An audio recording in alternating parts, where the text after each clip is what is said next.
Good morning, everyone. Welcome to the Weekly Wave. A lot of it is going to be recap. We do have a few new items, so let's go ahead and get started. First thing I want to talk about is requesting state assistance. When you do that, we need you to provide your name and phone number on the request. Also, if you'll just provide the student's STN or their local ID, that helps us protect their personal information, because we don't need that provided to us. We can locate them with their STN or local ID. This includes any work in the STN wizard if you're requesting state assistance, or if you're emailing us at studentdatainfo@sde.ok.gov, and any of the Teams group chats or any of our personal email mailboxes. Just need those two pieces of information, one or the other, actually STN or local ID, for to locate a student. Also, moving on to the state testing number system.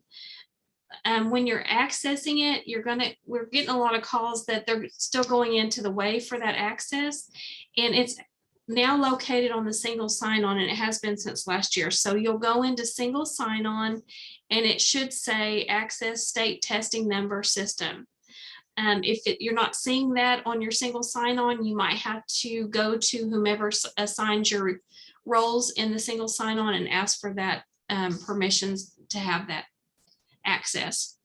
And students located here could not automatically be assigned an STN. So that's what you're doing in there, is actually going in and resolving students to what STN they belong to. We also have provided a flow chart on our SDE website under student information documents and guides that tells how that assignment process actually works. So please feel free to look at that, and that way you'll know what actually needs to be provided for it to automatically be assigned. Also, until the student is assigned an STN, they're not going to appear in any of your reports.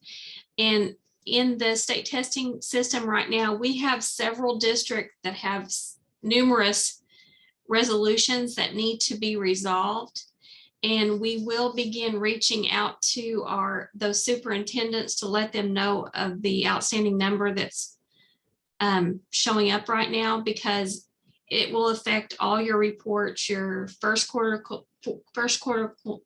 statistical, your October 1st. So if that's one of your responsibilities, please get in there and look at those. And if there's something you're not sure of, you can always request assistance through this OSD assistance button. So just click on that, provide your information, and it'll send it to us for us to help resolve that issue. And I've also, I hope you can see this, included the screen where on your SSO where it shows, and I know this picture is really small, but it'll say state testing number STN system is where you need to access that.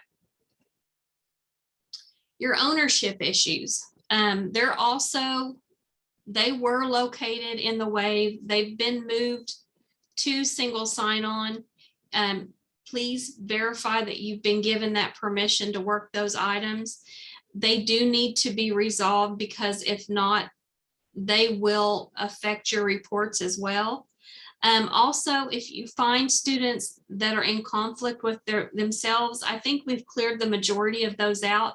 But if you find any, please send that conflict and the STN or local ID to studentdatainfo@sde.ok.gov, and we will be more than happy to help you get that cleared. We're experiencing several districts who had resolved their conflicts, and they're not clearing out like they should.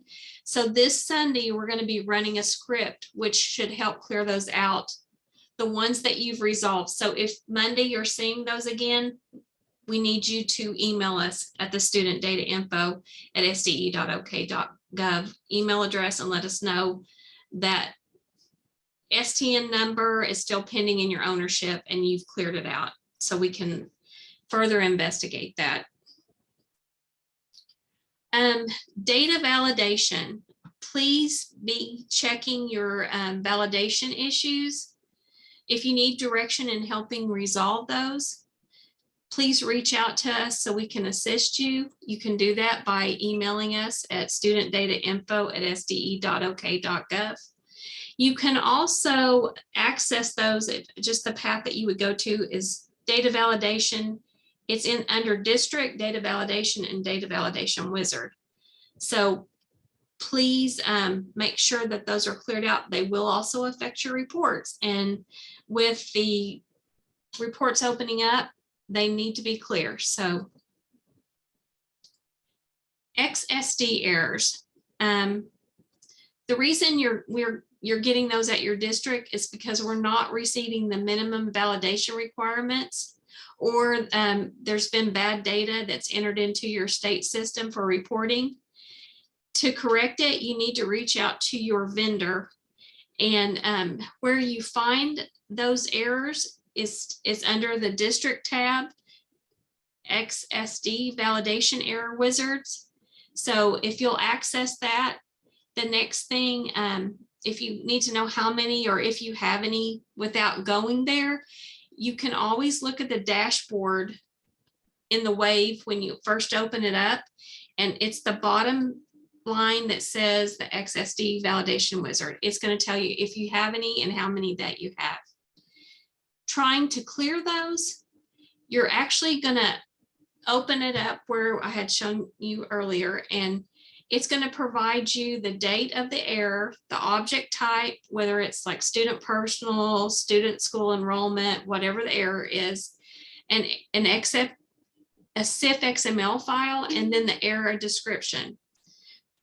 What you're going to need to do is provide your vendor these items. You'll copy and paste the error explanation. You'll open up the CIF XML, copy that as well, and let them know. Just send it in the email to them, and with that data, they'll be able to assist you in resolving it.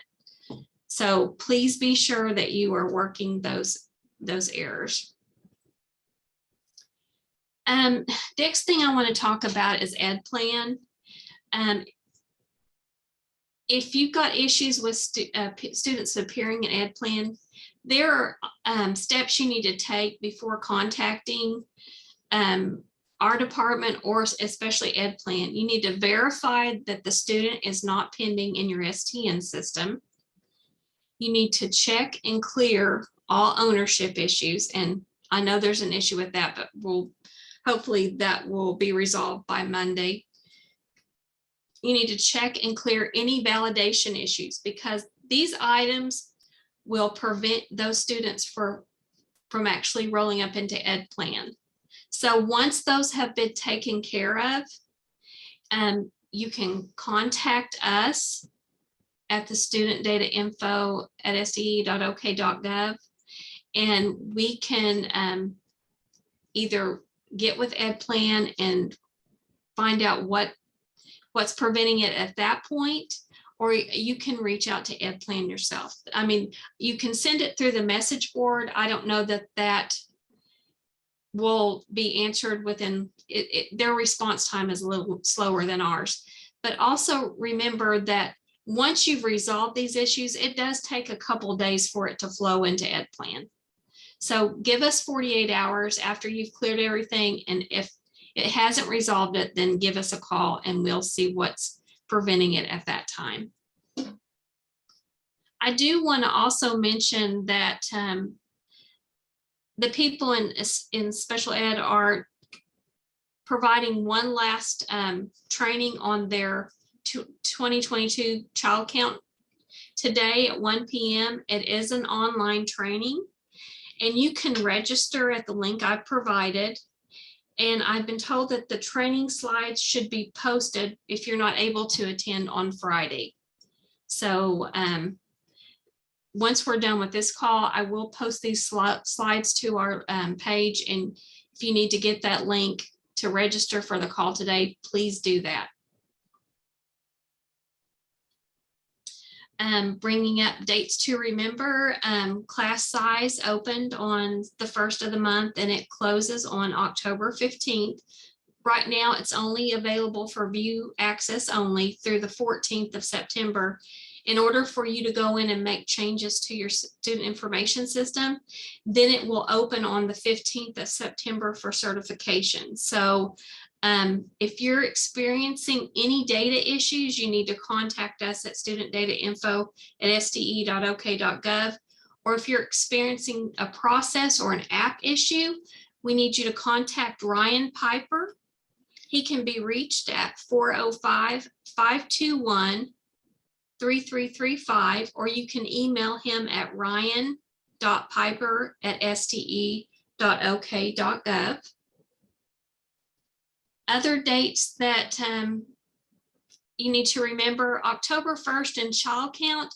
I believe the report is out there now that you can go in and view. It hasn't opened yet, and I'm not sure that we're trying to wrap up a few things on that, but you can go and view the data right now, and that open date is to be determined. FQSR has opened and it will close on November 30th. Even though the account or the report closes November 30th, your RAO will be in touch with you and let you know at what point you need to have your information wrapped up by. So keep that in mind. If you are having to set up a new WAVE account, first thing that needs to happen is your superintendent has to provide you with WAVE access in SSO, single sign-on, and you'll need, the employee that's requesting the access will need to request through OMES an affiliates logon. So if you're giving this access, it can take up to 72 hours for your access to show up. So please be patient while they're, getting it all lined out.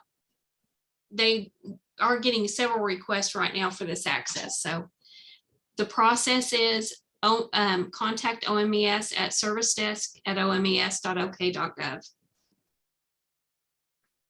Also, if you're having issues accessing the WAVE and you've already been provided the WAVE access and you have an affiliates login, if you'll go into the single sign-on page and then click on the WAVE, log in with your user ID, which is usually your single sign-on username, at affiliates.ok.gov.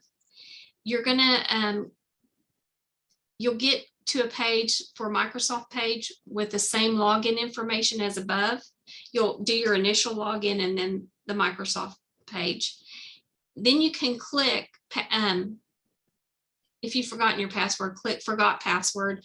The system should email you a temporary password, and you'll just have to go in and change your password at that time.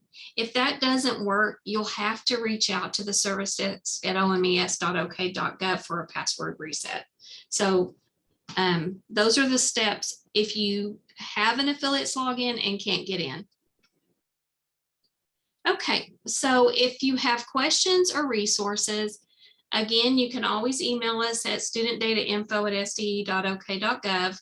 We do have resources available on our Oklahoma State Department website. It's under resources, student information, and then documents and guidance. So that is all I have for today's presentation. Let's take a look at the questions. Hey, Nancy, can I say a couple of things? You sure can.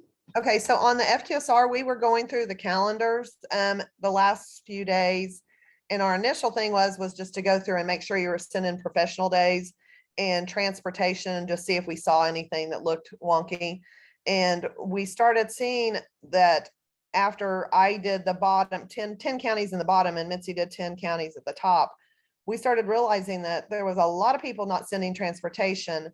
So we flipped gears and went to look, and like 300 districts weren't sending student attendance summaries. So those emails went out yesterday to the districts telling you that that was not being sent. I wanted to tell y'all, when you got it fixed, what happens is that data is requested at 6 a.m. on Tuesday, Thursday, and Saturday mornings. So you're going to have to wait until then for the data to show on your FQSR. So if we sent you an email, don't email back to us, please let me know if there's still something wrong. I mean, there's 540 districts, and that's really hard to do. It's hard to remember who you're supposed to be taking care of. And you guys can just go out there and look and make sure transportation's out there. But know that we're not going to do any side request, because it just gets, there's too many other things going on. And plus, I will definitely be out all next week. So everybody who has my cell phone number from Eric's giving it or whatever, just know that I will not be available for you next week, and it could be a possibility of up to 4 weeks. But you can get a hold of Mitzi or this state aid email if you have any questions regarding FQSR. Thanks, y'all. Thank you, Lori. Okay, we'll get to the questions. So first question is about the transfer capacity question. Once a student's been approved for transfer and is attending the requested school, can the receiving school revoke the transfer during the school year based upon current capacity? I don't know the answer to that, but I do believe you cannot. If you've already approved that transfer, that student will be attending your school. Jean, would you say that's the correct answer?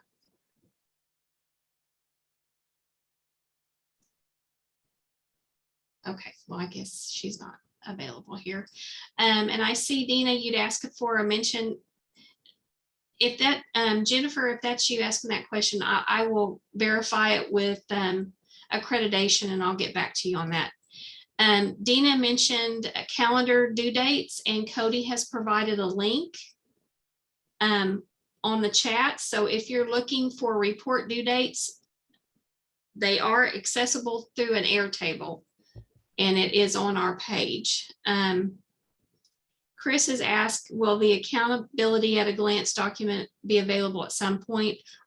Chris, I'm going to have to check with accountability. I don't have the answer to that. Joseph wanted to mention here that do we have dialogue going on with accountability about this?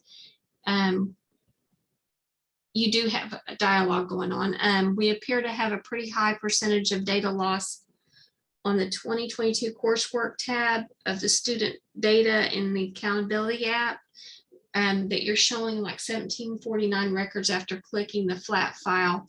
There should be close to 20,000 records. I know at least 2 other schools have a similar issue. Joseph, that is an accountability question. I would be glad to reach out to them and see what their response is to that, because I am not sure. And next week I can plan on having someone from accountability join the call as well, because I don't know.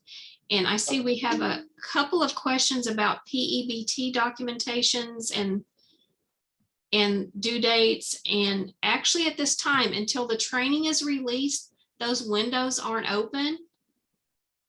So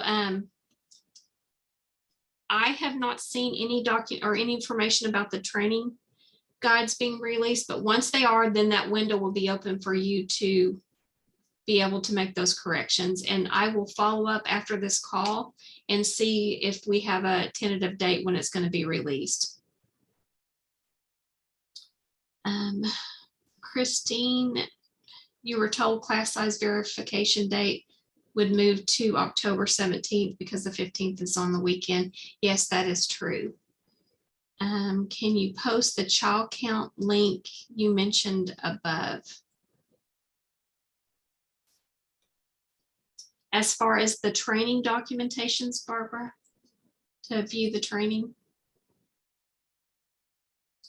I will get that and post it on here. Let me go back and get that for you.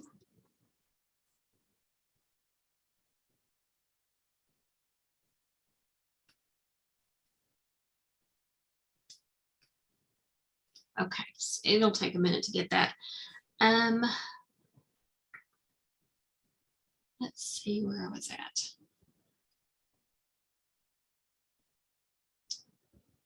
Class size, the class size meeting size is required for all classes, including self-contained, since self-contained classrooms don't technically have specific meeting times for their subject. Is it okay for admins to report the same meeting time for all self-contained classes?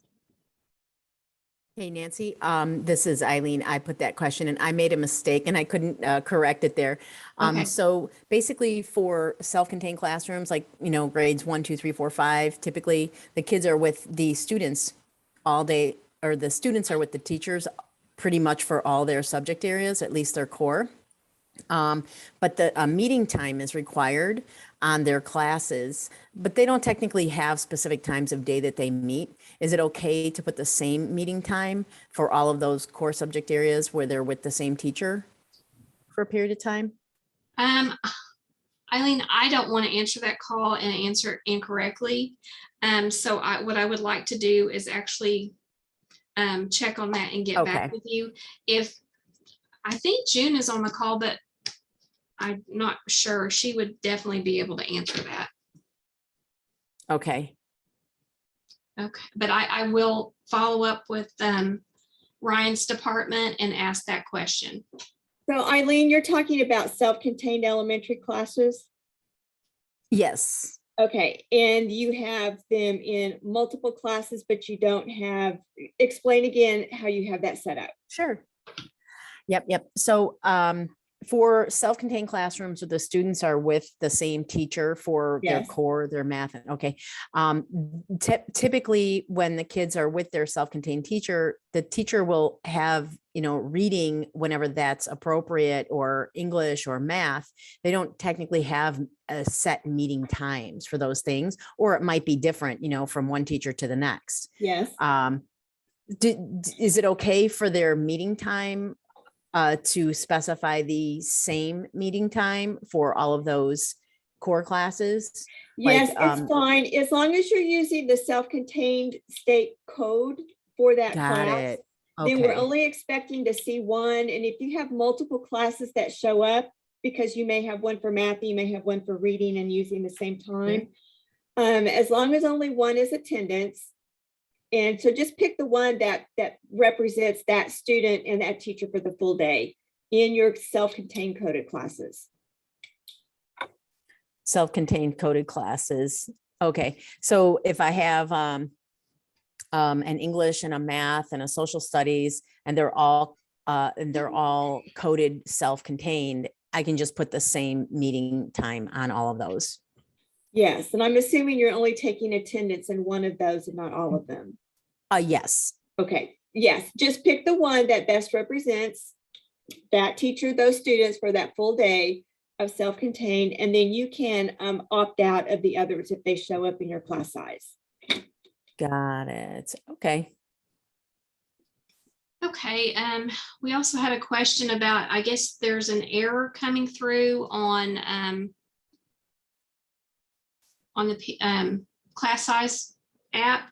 And Teresa, you need to reach out to Ryan Piper for that, since it's an application issue. So I provided his number in the slide earlier, and once I post it, it'll have his phone number and email address. So please reach out to him for that. Cheryl, you say open transfer questions, so I'm not sure what the questions are. Sorry, Nancy, it's down a little further in the chat. Oh, okay. Last week was indicated emails were sent to parents. Please let us know that emails were sent. Okay, I have not received a response back from that person. So as soon as I do, I will update you next week, because I mean, I have been told that every time a status changes on the open transfer, that the parent should be emailed. Okay, so the other part of that is if we're set at capacity and we say that, when they submit the OT, are they getting an email that it's at capacity, or do we have to let them know that?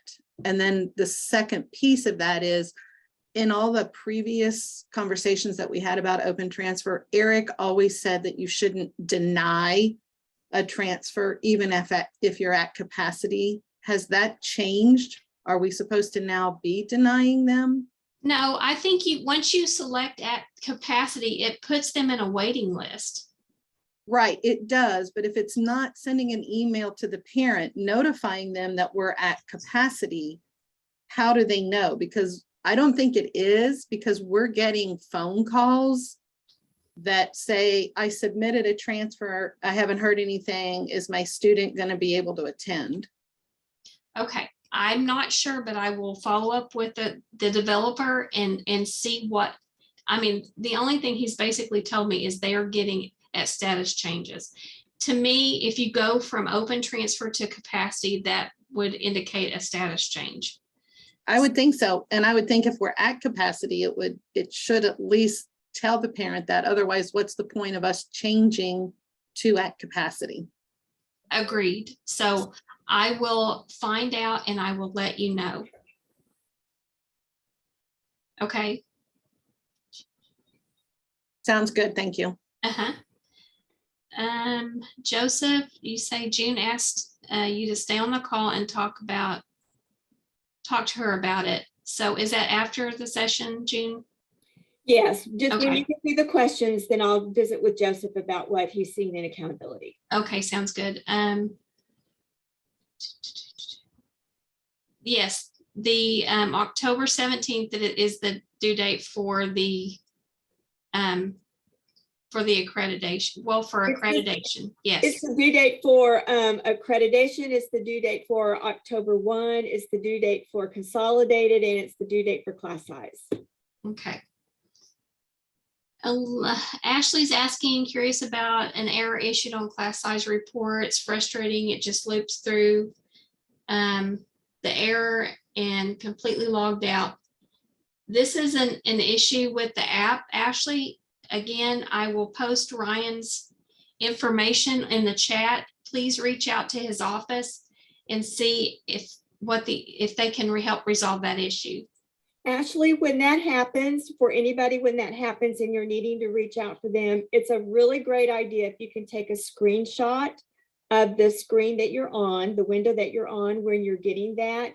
And if you can grab the URL up in the address bar and send them both of those two pieces of information, that will help them troubleshoot that. And Cody has provided the training link. Jennifer, class size verification. If you get the yellow circle with the black explanation, does that tell you what the errors are? So let me explain what those are. No, there's no description behind those, but if you get that indicator for teachers, for the teacher insight or teacher foresight window, that means that there's either an error with their state ID, their teacher ID, or a mismatch between their name that they used in their credentials or the name that's being used in their system. So I'm just telling you, those are the two types of errors you'll see there.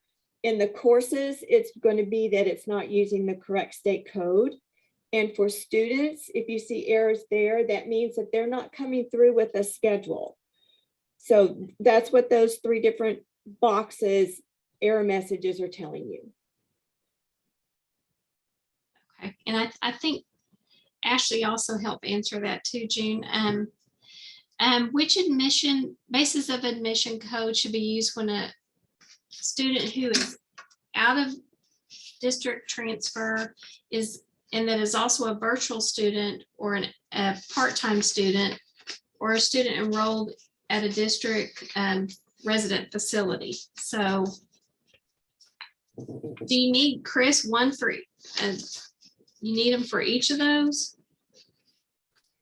So the basis of admission code, you can use whichever one is most appropriate. It doesn't make any, you don't need to use the RV-ons or RV-offs unless you choose to. Student has an out of district transfer. Okay, that is also a virtual student. So use the OT for the out of district transfer. That is a virtual student. You will designate the student as virtual based on the section that they're enrolled in. So that section needs to be a technology-based section where the placement is out of school. So those determinations in the section itself is how we're going to decide whether that student is a virtual student or not. And a student that is ACE part-time student needs to use the ACE part-time. There's a specific code for a part-time enrolled student for completing coursework. Is your ACE part-time student a transfer student? Chris, are They you could still on the be. call? Yeah, we do have some that are on an open transfer that are also ACE part-time students, as well as our students that go into the residential facilities. So your ACE part-time students should not be coming through on any of your state reports. So it doesn't really matter whether they're transfer or not. You would continue to serve them from if they were in your district and they're completing the requirements of your district, you would code them as an ACE part-time student, not a transfer student in basis of admission. And What the about other one is a residential? student who's enrolled in a facility, at a residential facility, but they're a transfer student. I'm Correct. gonna have to think about that one. Can you post that specific question about residential facility either in the Teams or in an email to me? June, And let me think. I can actually print these notes off. So Okay. I'll have a, Perfect. I'll We'll have- follow up with you on that one, Chris. okay. Christine said that she was in a meeting with Ryan yesterday and he said that if a teacher has a 3-point match, that's good. And not to worry about married names, it should match up. He did mention that teachers should go in and update their information in their single sign-in portal. So I guess that was clarification on some of the errors up above.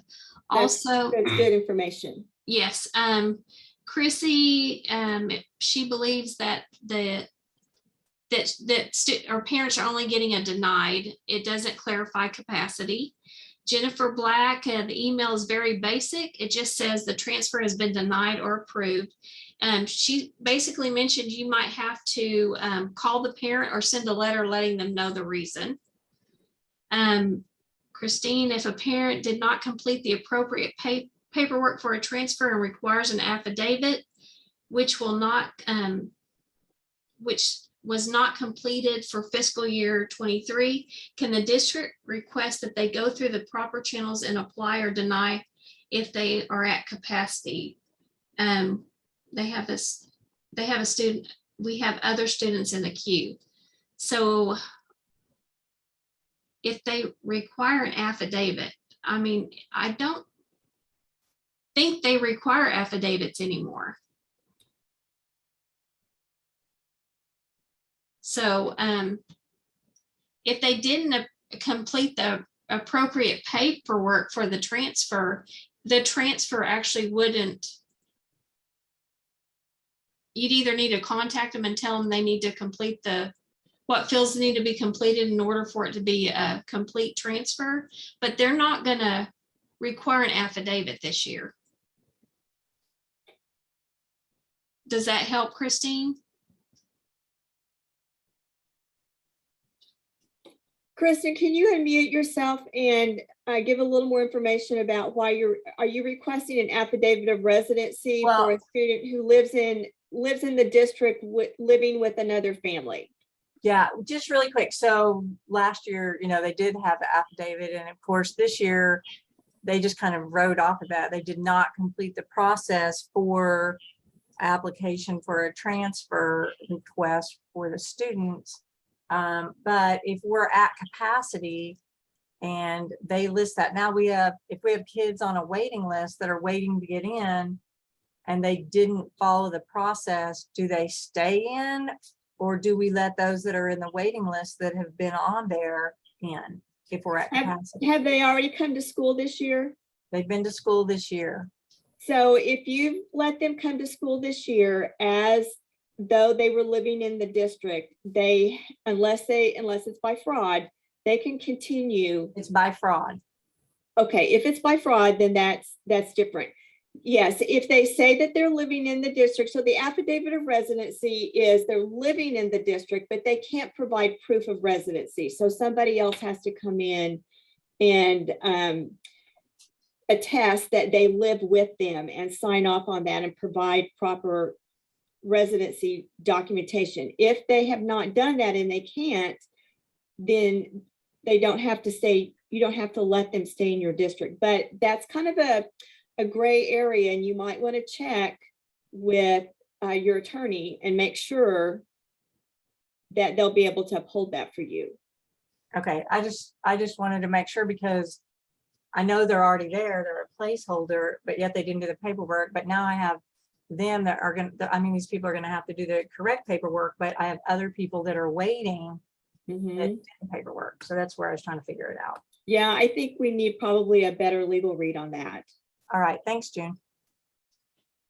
Brandy wants to know about parents that are putting in multiple online transfers, which is That's an issue.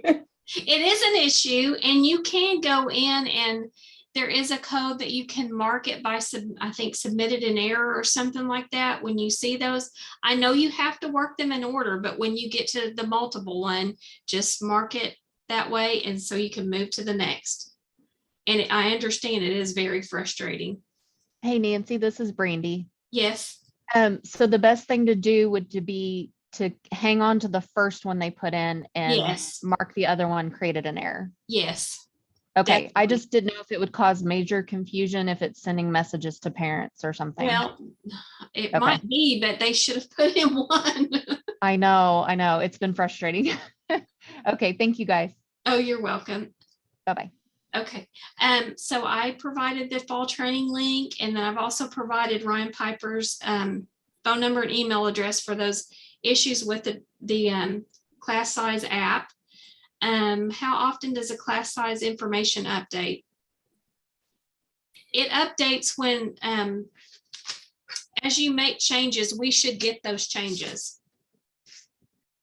So Nancy, is that on the 3 times a week schedule, or is that on a daily schedule? No, I checked on that yesterday, and actually when a change is made in their system, their vendor should be sending us those changes nightly. So we're not actually going in and pulling that data. It's just an automatic feed.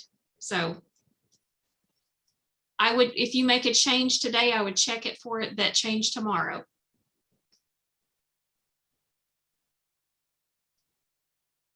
Okay, and Carrie's wanting to know, or to just advise that the email for the transfer system doesn't include the students' names. Parents that apply for multiple students are requesting that the email require that information. I will bring that up to development and see if they can make that change on the next update that's made. And last question at this point is, they've had to deny open transfers because one grade is at capacity and not others. In other words, 3rd grade transfers will get denied, but a 10th grade can still be accepted. Because we still accept one grade and at capacity option, is not valid, and I cannot put a student on a wait list. To work around this, our wait list is a list of denials I pull from the filter. Unfortunately, we do not have many here. So I understand what you're saying. So just because one grade level is at capacity doesn't mean another one is. And I mean, it would be nice to be able to mark each grade at capacity, but I don't think you're able to do that. But I can also, Matthew, bring that up with development and see if there's a workaround for that. And Matt, these are really good issues to send an email directly to Ryan Piper. They're the ones who developed this program. So let them know that these are the kind of problems that are coming up. Definitely. Okay, yeah, if we could do it grade by grade, that would be much, much easier.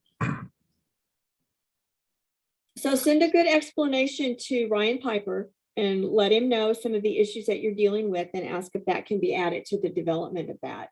Okay, thank you.